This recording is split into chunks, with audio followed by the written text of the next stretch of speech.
Santa Misa ang mga sumusunod na intensyones para sa pasasalamat ni na Pamilya Bacchiano, para sa karawan ni Janica May Manag, para sa espesyal na kahilingan ni na Emeline Guevara Angeles, pamilya ni na Lenin at Evelyn Malang, pamilya ni Maud Hazel Malang, pamilya ni na Eduardo Giros, pamilya Paldeng, Mary Manet Pineda, Maribel Mandela, Angie Bondok Liklikan, pamilya ni na Amelia Baby Ulian, Elian Michael Besos.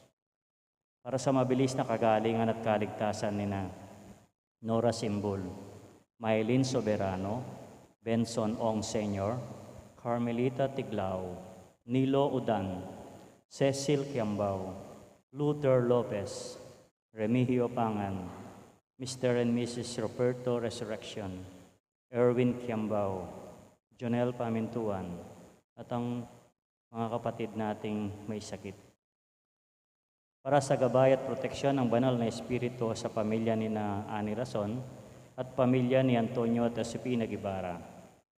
Para sa kapayapaan ng mga kaluluwa ni na Alfredo Arce Sr., Norma Arce, Mark Herald Dalay, Ernesto Manag Sr., Mariano Campo, Nancy Ocampo, General Amado de Mata, Manuel Tongyo, Teresita Tongyo, Mark Louis Tongyo, Juanita Lagason, Cesar David, Priscilla Lopez, Nelson Garma, Mylene Ong, Emilio Guevara, Roberto, Melencio Sr., Bonifacio, Marianena, Lourdes, Irineo, Benilda, Juan Paulo, Paz, Antonio at Jacinto, Ramon Jr., Levi Robledo, Marcelita Robledo, Agustin Carlos at ang mga kaluluwa sa purgatorio.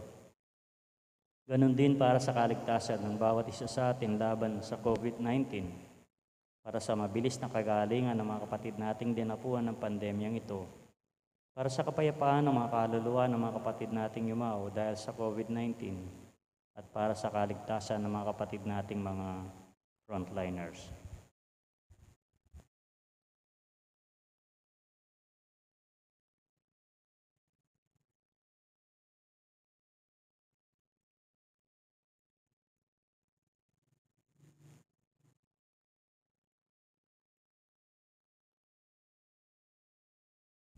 Atin po ngayon dasalin ang Oratio Imperata sa ngalan ng Ama, ng Anak, ng Espiritu Santo. Mahabagin at maawaing Ama, inaamin namin ang aming mga kasalanan at mapagkumbabang dumudulog sa iyo upang makatagpo ng pagpapatawad sa buhay. Nagsusumamo kami sa iyo upang hingin ang iyong patnubay laban sa COVID-19 na nagpapahirap sa marami at kumitil ng mga buhay.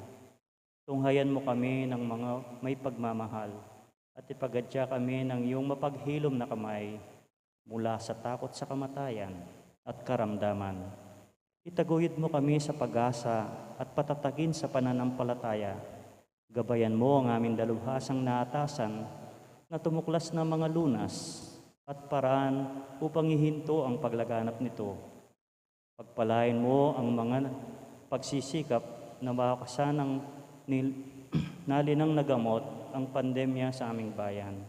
Patnubayan mo ang mga lumilingap sa may sakit upang ang kanilang pagkalinga ay malakipan ng husay at malasakit.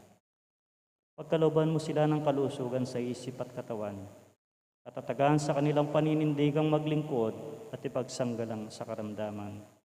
Tinatas namin ang mga nagdurusa, makamtan nawa nila ang mabuting kalusugan. Lingapin mo rin ang mga kumakalinga sa kanila.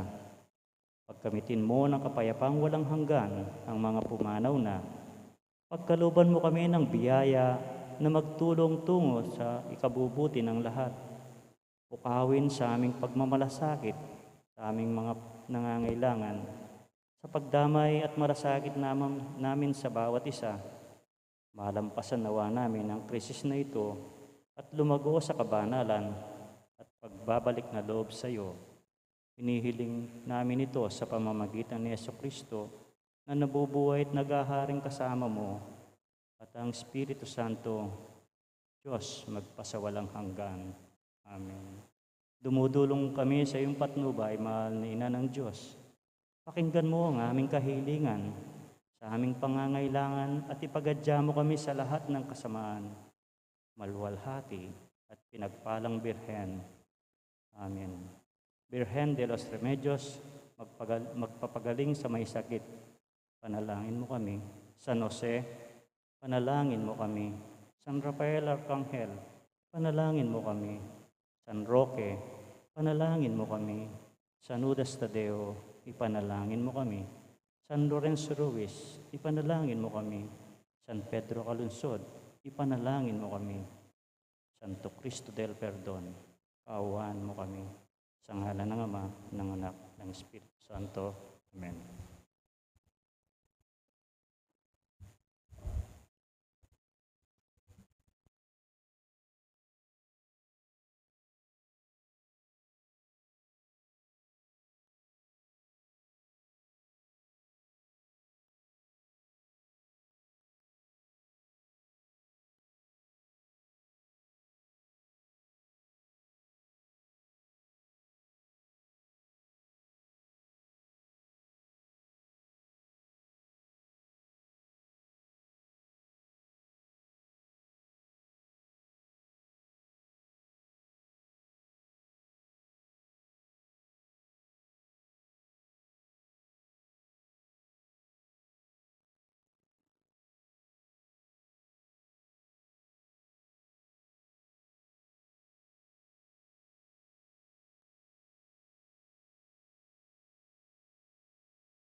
Bilang isang pamilya ng Diyos, tayo ay nagkatipon-tipon lahat dito sa ngalan ng Ama at ng Anak at ng Espiritu Santo. Amen. Ang pagpapala ng ating Panginoong Hesukristo, ang pag-ibig ng Diyos Ama at ang pagkikipagkaisa ng banal na Espiritu, naway sumainyong lahat. At sumainyo rin. Mga minamahal kong kapatid, atin po ngayong aminin at pagsisihan ng ating mga kasalanan upang tayo ay marapat na gumanap dito sa banal na pagdiriwang.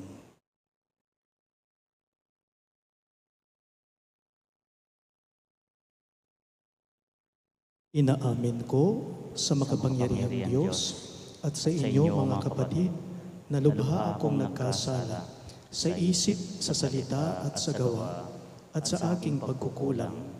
Kaya isinasamo ko sa mahal na Birheng Maria, sa lahat ng mga anghel at ng mga banal, at sa inyo mga kapatid, na ako'y ipanalangin sa Panginoong ating Diyos. Kaawaan tayo ng makapangyarihang Diyos, patawarin tayo sa ating mga kasalanan, at patnubayan tayo sa buhay na walang hanggan. Amen.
Manalangin tayo.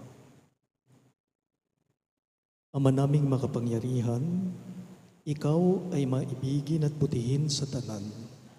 Itinuturo mo na ang lunas sa kasalanan ay nasa kusang pagpapakasakit, pagdalangin at pagmamalasakit. Tunghayan mo ang aming pag-amin sa nagawang pagsuway upang sa pagpapatira ng aming budhi sa iyong harap, kami lagi mong maibangon dahil sa iyong pag-ibig na tapat. Sa pamamagitan ni Jesucristo kasama ng Espiritu Santo, magpa sa walang hanggan. Amen.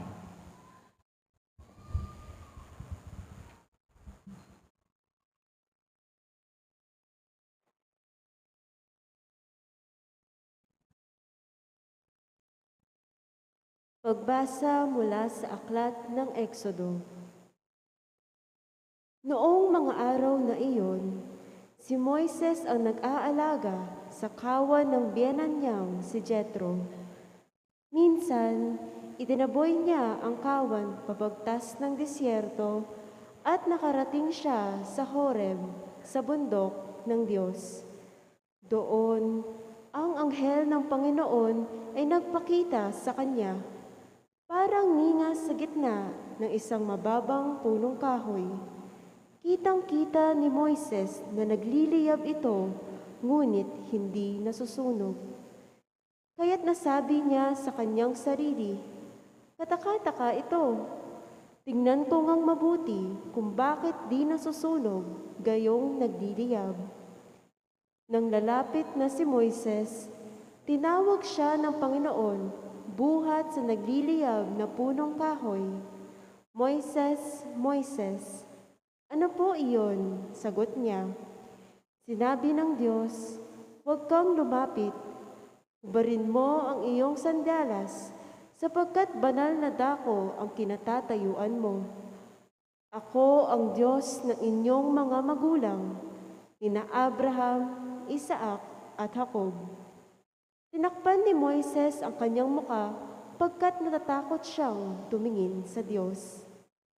Sinabi sa kanya ng Panginoon, "Nakita kong labis na pinahihirapan ng mga Ehipto ang aking bayan.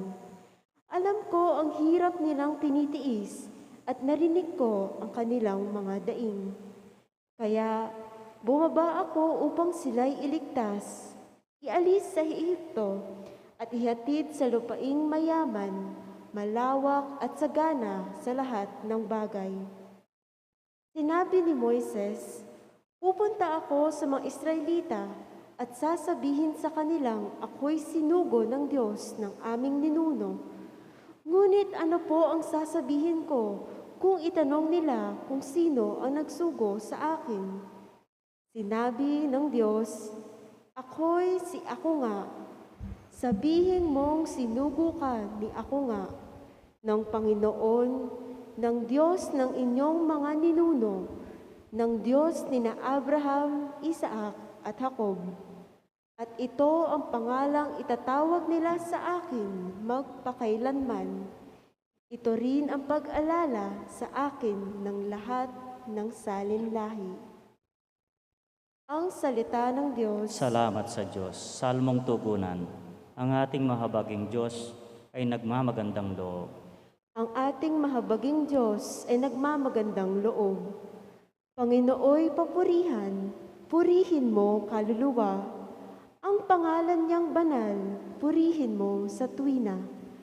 Ikaw, aking kaluluwa, ang Diyos ay papurihan, at huwag mong lilimutin yaong kanyang kabutihan.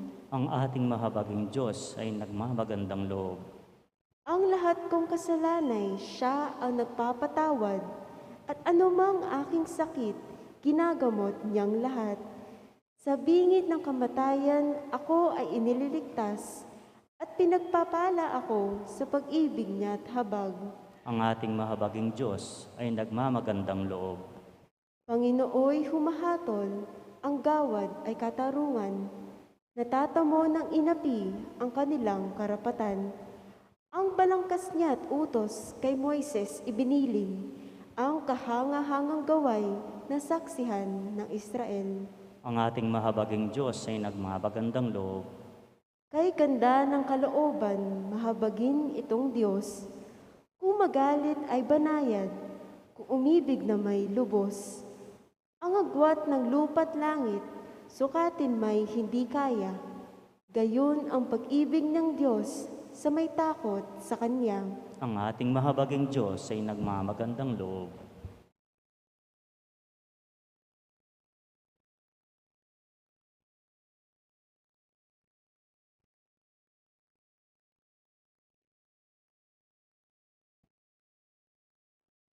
Pagbasa mula sa unang sulat ni Apostol San Pablo sa mga taga-Korinto.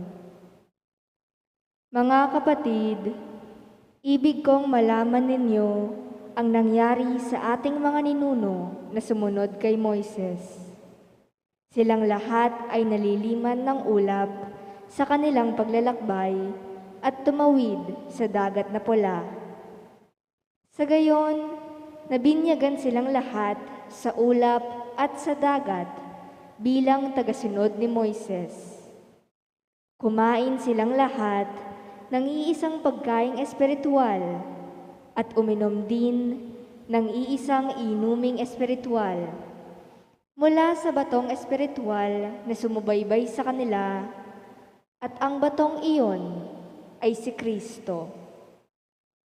Gayunman, hindi kinalugdan ng Diyos ang marami sa kanila, kaya't nagkalat sa ilang ang kanilang mga buto.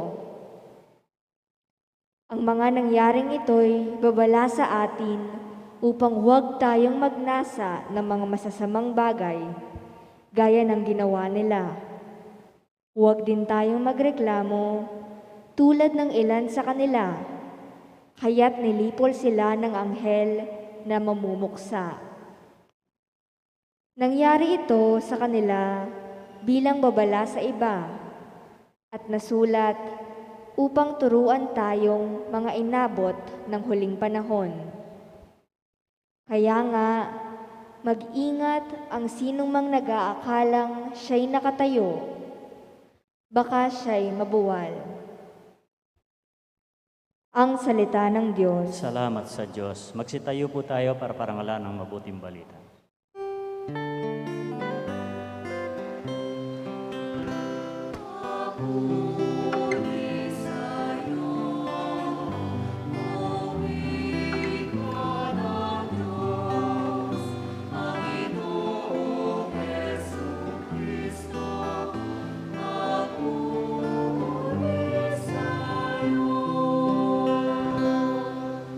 Tayo pong lahat, sinabi ng poong mahal, kasalanan ay talikdan, pagsuway ay pagsisihan, maghahari ng lubusan ang poong Diyos na may kapal.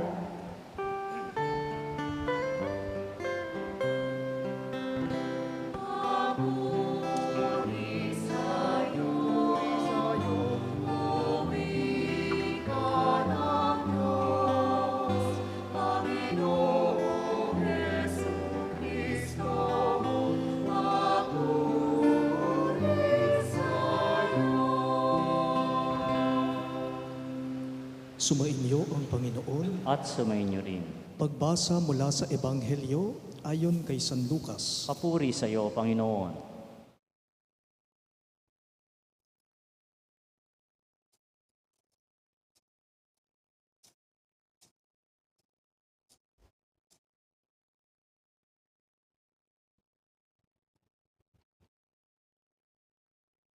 Dumating noon ang ilang tao at ibinalita kay Jesus na ipinapatay ni Pilato ang ilang Galileo, samantalang ang mga ito'y naghahandog sa Diyos.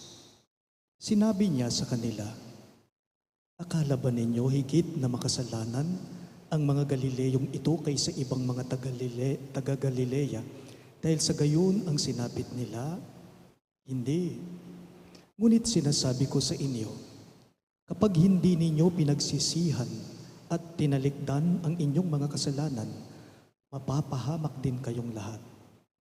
At ang 18 namatay ng mabagsakan ng tore sa Siloe, sa akala ba ninyo'y higit silang makasalanan kaysa ibang naninirahan sa Jerusalem? Hindi. Ngunit sinasabi ko sa inyo, kapag hindi ninyo pinagsisihan at tinalikdan ang inyong mga kasalanan, mapapahamak din kayong lahat. Sinabi sa kanila ni Jesus ang talinghagang ito, may isang tao na may punong igos sa kanyang ubasan. Minsan, tiningnan niya kung may bunga ito, ngunit wala siyang nakita. Kaya't sinabi niya sa tagapag-alaga ng ubasan, 3 taon na akong pumaparito at naghahanap ng bunga sa punong ito, ngunit wala akong makita. Putulin mo na. Nakakasikip lang yan. Ngunit sumagot ang tagapag-alaga, huwag muna po nating putulin sa taong ito. Huhukayan ko ang palibot nito at lalagyan ng pataba. Kung mamunga po ito sa darating na taon, mabuti. Ngunit kung hindi, putulin na natin. Mga kapatid, ang mabuting balita ng ating Panginoon. Pinupuri ka namin, Panginoong Hesukristo.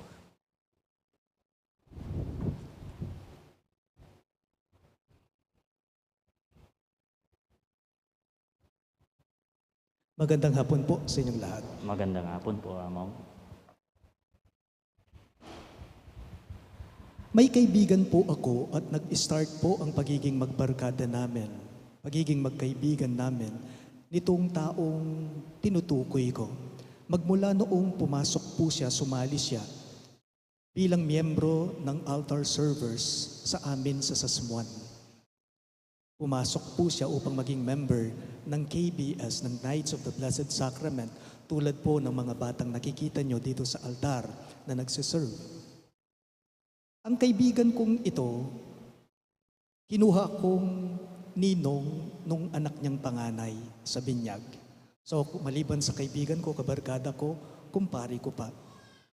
Minsan minessage niya ako via messenger po.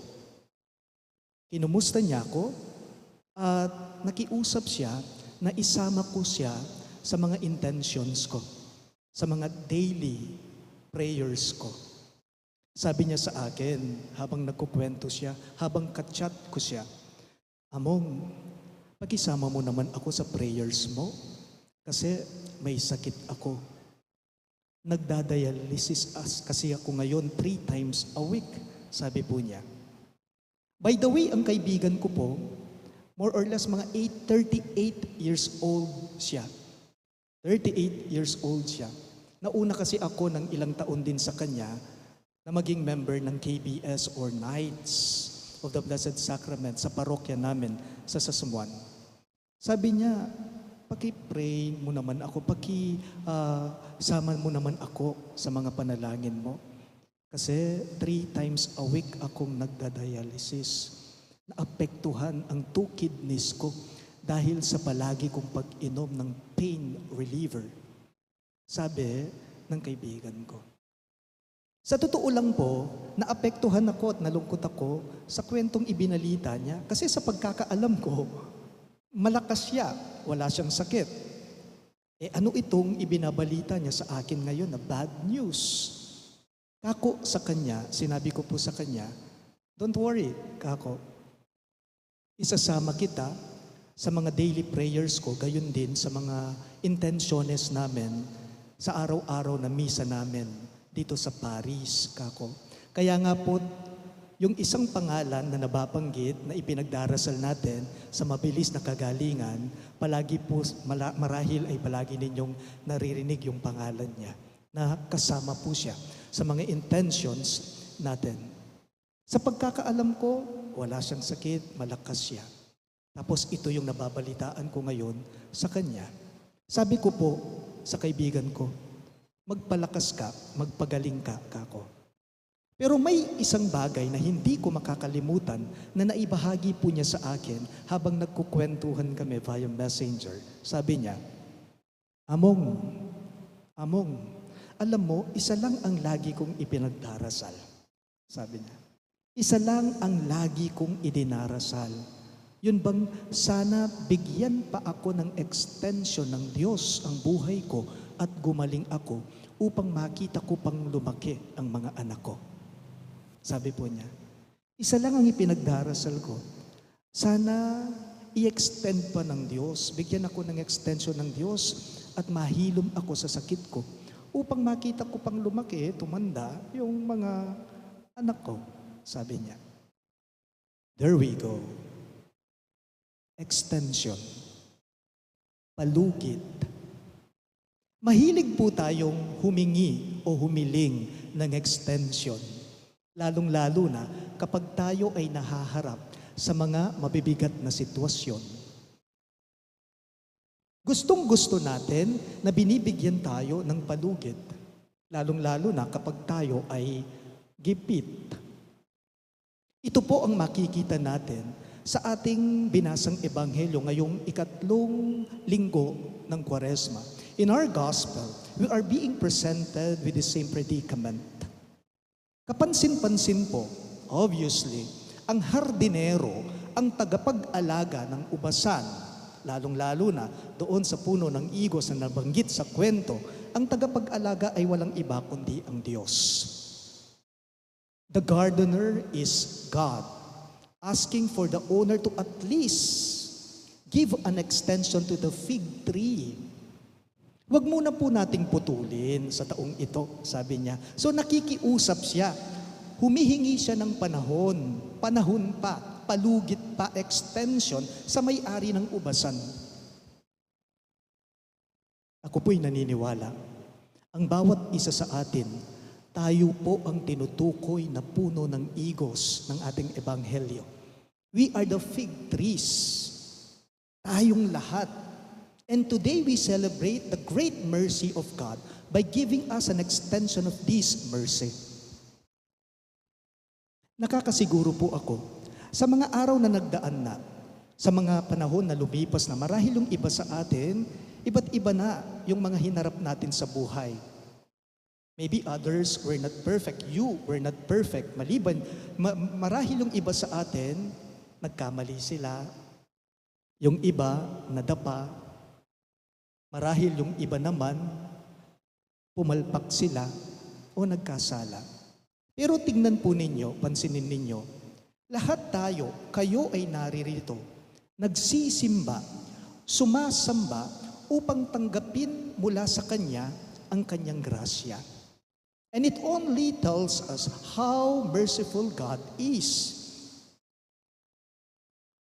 And God is giving you again another extension upang kung ano man yung mga pagkukulang mo dati noon, kung ano man yung mga pagkakamali mo noon, ito ang pagkakataon ngayon upang baguhin mo ang buhay mo and then make a promise to God that you will do better.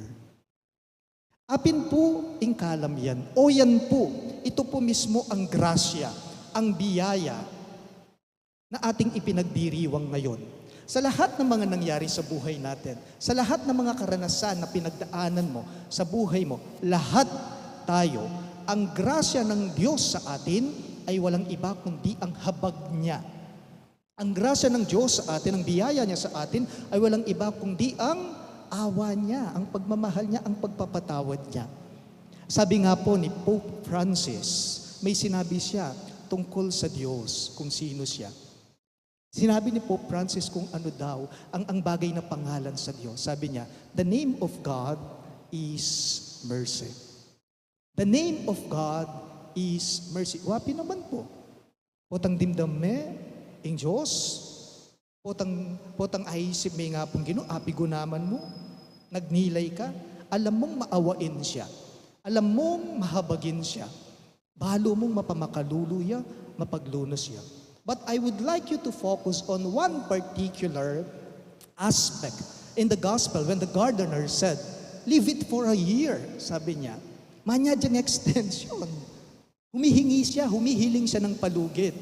Sabi niya sa may-ari ng ubasan, huwag muna po nating putulin. Sa taong ito, ang gagawin ko po, sabi nung tagapag-alaga, yung tagapamahala, sabi niya, ang gagawin ko po, sabi nung hardinero, maghuhukay ako sa paligid nito, tapos lalagyan ko po ng fertilizer, ng pataba. Malay po natin, hopefully, sabi niya, sa susunod na taon, magkakabunga ito, di mabuti. Pero kung hindi po talaga magkakabunga ito, doon na natin puputulin ito. Humihingi siya ng panahon, ng palugit, ng extension. Panahon. Napakahalaga nito sa buhay natin bilang tao. Ang panahon po ay isang napakahalaga, napakalaking aspeto sa buhay ng tao upang kilalanin natin na ang Diyos natin ay Diyos na punong-puno ng grasya ng awa. Na ang Diyos natin ay punong-puno ng grasya ng habag. Na ang Diyos natin ay punong-puno ng grasya ng pagpapatawad. And it asks us also to be like Him, the same. Ako po'y naniniwala, maiintindihan mo lamang ang habag, ang awa, ang pagpapatawad kung minsan, kung titingnan mo ito sa konteksto ng panahon. We can only understand mercy, we can only understand forgiveness sometimes in the context of time. Ating ko pong kakwentuhan minsan, may kakwentuhan ako.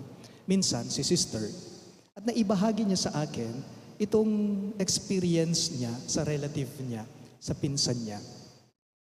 Kwento niya, wika niya sa akin. Among alam mo, may relative ako, may pinsan ako. Itong pinsan kong ito, sa lahat ng mga kamag-anak ko, siya yung pinaka-close sa akin. Gayon din ako sa kanya, sabi niya. Hindi na siya naiiba sa akin. Maliban sa pinsan ko siya, kapatid na ang turing ko sa kanya. Talagang matalik na kaibigan, sabi niya. Pero alam mo, Among, habang nagkukwento siya, pero alam mo, Among, sabi niya, talagang darating yung pagkakataon sa atin kung minsan magigipit ka. Kung minsan mangangailangan ka. Nagipit itong pinsan kong ito na hindi na iba sa akin, na close sa akin. So ang ginawa niya, nanghiram po siya ng pera, Among. Siyempre, hindi na siya iba sa akin dahil ako yung nakakaluwag, pinahiram ko siya. Pero nangako po siyang ibabalik niya sa panahong ganito, sabi niya. So tinanggap niya yung pera, yung pinsan niya. Noong dumating na daw yung panahon ng pangako niya na babalik niya, isasauli niya, wala daw siyang ibinalik sa kanya. Pero Among, alam mo, sabi niya, ang iniisip ko noon, nung dumating na yung due date na sana ibabalik niya, pero wala siyang ibinalik, ni hi, hello, wala siyang sinabi sa akin. Inisip ko na lamang po, Among, baka gipit pa siya. Baka hindi pa siya nakakaluwag, kaya hindi pa niya maibalik-balik itong hiniram niya. Pero Among, dumaan ang mga araw, buwan, tumagal ng tumagal, wala siyang ibinalik sa akin hanggang sa ako na po ang naglakas loob, pinuntahan ko siya at sinisingil ko siya. Alam mo, Among, sa bandang huli, ako pa pala ang mali. Sigpang na ako pa po, iyan narugoy ng ating utang kanako. Ang ginawa ko, Among, sabi niya, hindi ko na po siya kinausap pa nang dahil lang sa pera, nang dahil lang sa utang niya. Gayon din siya, hindi na niya ako kinausap pa. Alam po ninyo, more or less daw 7 years silang hindi nag-uusap. Walang ugnayan, walang relasyon sa isa't isa. Naputol yung relasyon nila bilang magkamag-anak. Ito yung eksena. Nagfe-Facebook daw siya, itong nagkukwento sa akin, Among, nagfe-Facebook po ako, tapos nakita ko, active siya, naka-online siya sa Facebook, at tiyempo po, birthday niya sa araw na yon. Ang ginawa ko, Among, ginread ko siya, binati ko siya ng happy birthday. Penandit mo po, Among, mag-reply ya ka na ako, salamat ya, at kinumusta niya ako. At kinumusta ko rin siya, nagkumustahan kaming dalawa. Tapos napansin ko, Among, naramdaman ko, na wala na pala yung hinanakit sa kanya. Wala na pala yung galit sa kanya. Pinatawad ko na pala siya, at pinatawad ko na rin po ang sarili ko. Wika niya. We can only understand mercy, forgiveness, sometimes in the context of time. Tingnan po ninyo, mapapalad kayo, napakaswerte ninyo, mapapalad tayo, masuswerte tayo. Bakit? Why? Because right at this very moment, lahat tayo buhay. Kayo ay buhay, lahat tayo. Yan ay isang malaking extension na nagmumula sa Diyos. Yun lang gigising ka sa umaga, may imumulat mo pa ang iyong mga mata, binibigyan ka ng palugit ng Diyos upang mamuhay ka pa. So sana po makita natin ang oportunidad na ito sa buhay natin upang maintindihan natin at matuto tayong magpasalamat sa Diyos sa extension, sa palugit na ipinagkakaloob niya sa buhay natin. Paalala lang po, ang buhay natin dito sa mundo, hindi natin alam kung kailan hihinto. So, let us not miss this opportunity of understanding what mercy and forgiveness is, and give it to people, give it to others. Kinahahabagan ka ng Diyos. Maawain sa iyo ang Diyos. Sana tayo din, ikaw din, sa kapwa mo lubos. Maawain ang Diyos. Sana tayo rin. Mahabagin ang Diyos. Sana sa atin, ganyan din. Inga pong ginupo, pakayapya. Ne po? Inga pong ginupa, pakayapya. Uling pakayapi nga pong gino, sana ing balang metong kay katamo, makanyan tamo mo naman po. Bakit hindi nyo pansinin? Kapag ka maawain ka, kapag ka mahabagin ka, kapag ka puno ng pagpapatawad ang puso mo, tapos ibinigay mo ito, yung awa mo, ipinakita mo, ibinigay mo sa taong hindi naman karapat-dapat dahil walang ibinungang mabuti o maganda sa'yo, pero ibinigay mo pa rin sa kanya yung habag mo, yung awa mo. Malay mo sa hindi mo inaasahan dahil ipinakita mo, ibinigay mo sa taong yon ang iyong awa, malay mo, ikaw rin pala, nahihilom na. Hindi lang sa isip, kundi rin sa puso mo. Ito po ang ating ipinagdiriwang. Ipinagdiriwang natin ang kabutihan ng Diyos dahil araw-araw sa buhay natin, ipinagkakaloob niya sa atin ang extension sa buhay natin, ang palugit sa buhay natin. We celebrate goodness, we celebrate forgiveness, we celebrate mercy. And if we have these in our lives, then we will all be grateful. Alam po ninyo, mga taong mahabagin, mga taong maawain, they are the grateful ones. Grateful people are merciful people. And they are the ones who are the most thankful. Magsitayo pong lahat.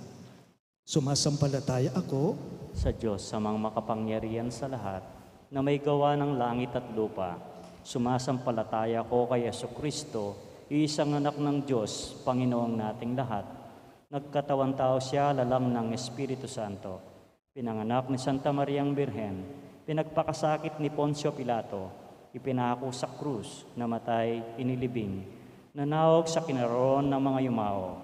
Nang may 3 araw, nabuhay na muli, umakyat sa langit, naluluklok sa kanan ng Diyos, amang makapangyarihan sa lahat. Doon magmumulang paparirito at uhukom sa mga nangabuhay at nangamatay na tao. Sumasampalataya naman ako sa Diyos sa Espiritu Santo, sa banal ng simbahang Katolika, sa kasamaan ng mga banal, sa kapatawaran ng mga kasalanan, sa pagkabuhay na muli ng nangamatay na tao, at sa buhay na walang hanggan. Amen. Ama naming mapagpatawad, batid mo po ang aming mga kahinaan, kakulangan, at ang aming mga pangangailangan. Sa iyong mahabaging pagkalinga, kami ngayon ay dumadalangin sa iyo.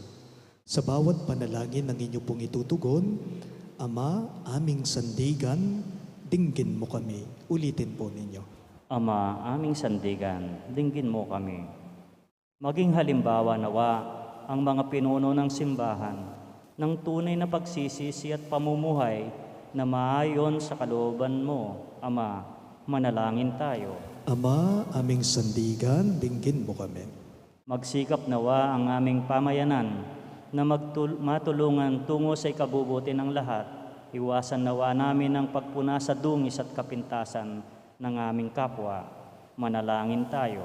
Ama, aming sandigan, dinggin mo kami. Magbunga nawa ang mga kaloob ng Espiritu Santo, pagsisi, katarungan at pag-ibig sa lahat ng pagtanggap ng sakramento ng binyag.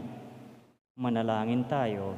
Ama, aming sandigan, dinggin mo kami. Pangalagaan mo, O Diyos, ang mga kapatid naming frontliners at yung mayroong mga delikadong trabaho, partikular ang mga nangangalaga sa kapayapaan at kaayusan ng pamayanan. Manalangin tayo. Ama, aming sandigan, dinggin mo kami. Sa ilang sandali ng katahimikan, itas natin sa Diyos ang ating personal na kahilingan. Ganon din ang mga tao nangangailangan ng mga panalangin. Manalangin tayo. Ama, aming sandigan, dinggin mo kami.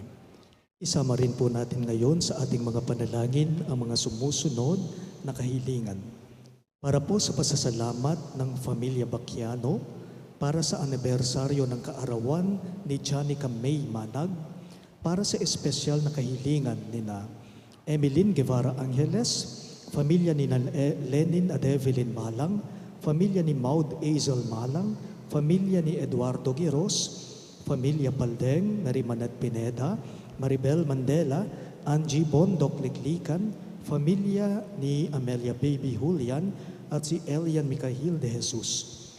At para sa mabilis na kagalingan at kaligtasan ni na Nora Simbul, Maylin Soberano, Bensong Ong Senior, Carmelita Tiglao, Nilo Udan, Cecilia Kiambao, Luther Lopez, Remilio Pangan, Mr. at Mrs. Roberto Resurrección at ang mga kapatid nating may sakit.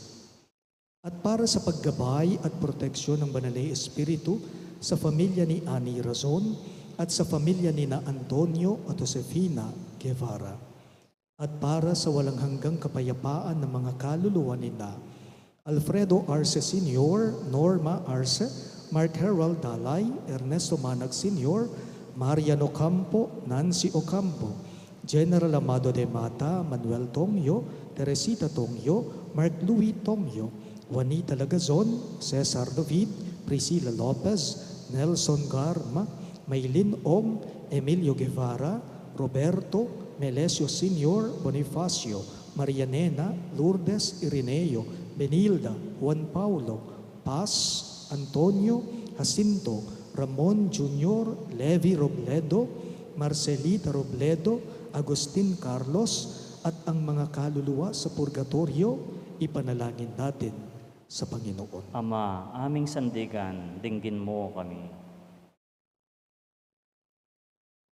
Ama naming maawain, dinggin mo ang aming mga pagsusumamo sa iyo. Bigyan mo kami ng sapat na lakas upang magampanan naming tapat ang aming paghahanda. Maging mas taintim nawa kami sa pagdalangin at pagbubukas loob sa bawat isa. Ito po'y hinihiling namin alang-alang kay Kristong aming Panginoon. Amen.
Magsitayo po tayo para sa pag-iinsenso.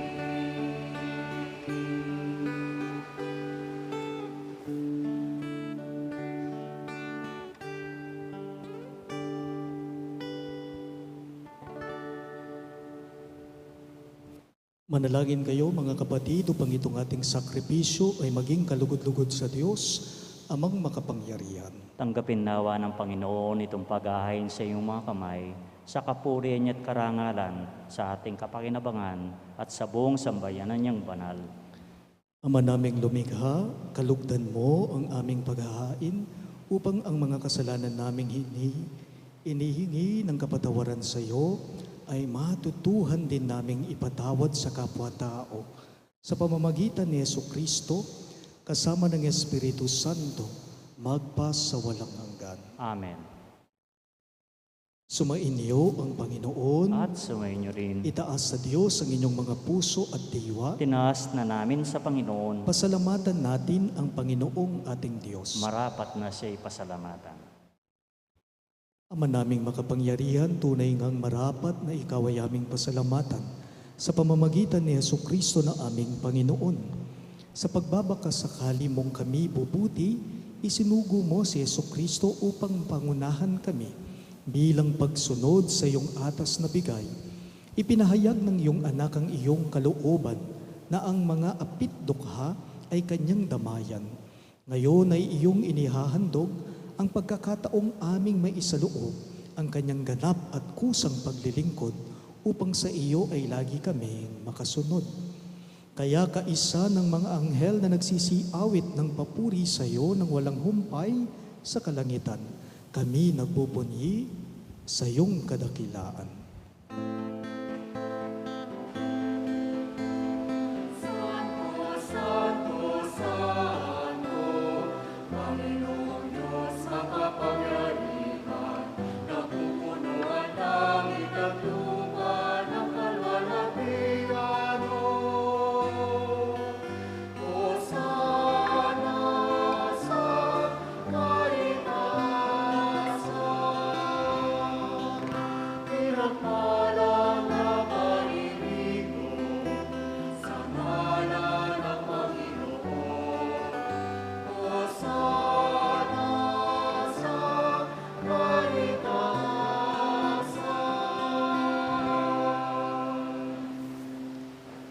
Ama naming banal, ikaw ang bukal ng tanang kabanalan, kaya't sa pamamagitan ng iyong Espiritu gawin mong banal ang kaloob na ito, upang para sa amin maging katawan at dugo ng aming Panginoong Hesukristo.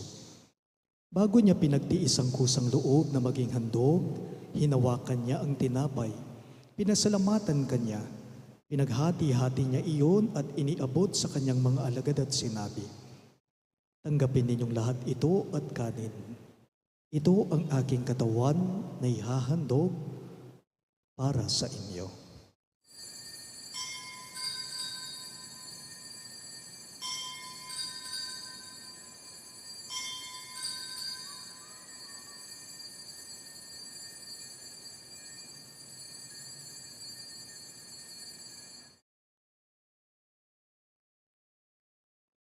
Gayon din naman pagkatapos ng hapunan ay kinuha niyang kalis. Muli kanyang pinasalamatan at iniabot iyon sa kanyang mga alagad at sinabi, "Tanggapin ninyong lahat ito at inumin. Ito ang kalis ng aking dugo, dugo ng bago at walang hanggang tipan, na para sa inyo at para sa lahat ay ipupuhos sa ikapagpapatawad ng mga kasalanan. Gawin ninyo ito bilang pag-alala sa akin."